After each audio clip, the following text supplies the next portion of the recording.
Sa ating sports news, matapos ang umatikabong labang naganap sa Game 2 ng Best of 3 Series sa pagitan ng Jose Maria College Foundation Incorporated Kings at San Pedro College Stallions para sa finals ng Desafi Basketball Season 1, pinakaabangan naman ngayon ang nalalabing pagharap ng dalawang koponan at kung sino ang tatanghaling kampiyon sa nalalapit na Game 3. Ang detalye mula kay Jean Domingo.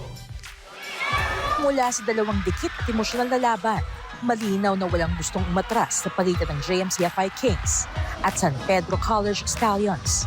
Ang seryeng Best of 3 ay umabot na sa huling yugto, kung saan isang laro na lamang ang magtatakda kung sino ang tatanghaling kampiyon ng Desafi Season 1. Sa Game 1, ipinakita ng JMC Kings ang disiplina at organisadong sistema upang kunin ang unang panalo at makuha ang bentahe sa serye.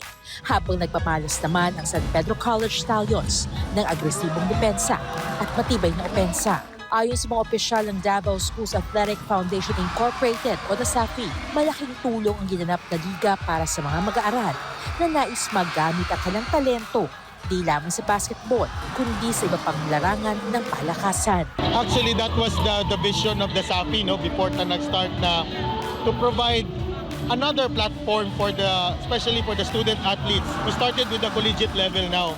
So it's just a platform na mapakita nila ilahang talent because once ka lang din mag-college and then nana sila certain playing years lang. So by providing this, they have an opportunity baka ma-scout sila.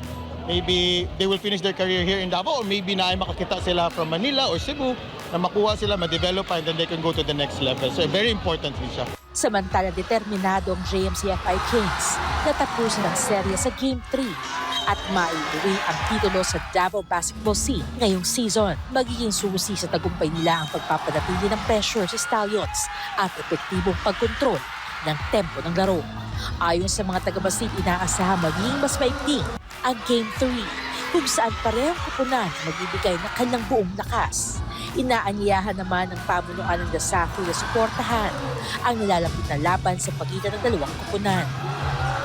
I want to invite all the Davaoeños, all the basketball enthusiasts at tumodiri sa Almendres Gym on Friday, December 19, 6 p.m. That will be our Game 3 of the finals between JMC Kings and San Pedro Stallions. Catch you live here. Habang papalapit ang huling laban ng DASAFI Season 1, tumitindi rin ang pananabik ng mga taga-suporta. Ang tanong ngayon, JMC Kings o SPC Stallions, isa lamang ang tiyak. Ang Game 3 ay magiging isang laban na magtatapos sa isang makasaysayang kampyonato sa DASAFI.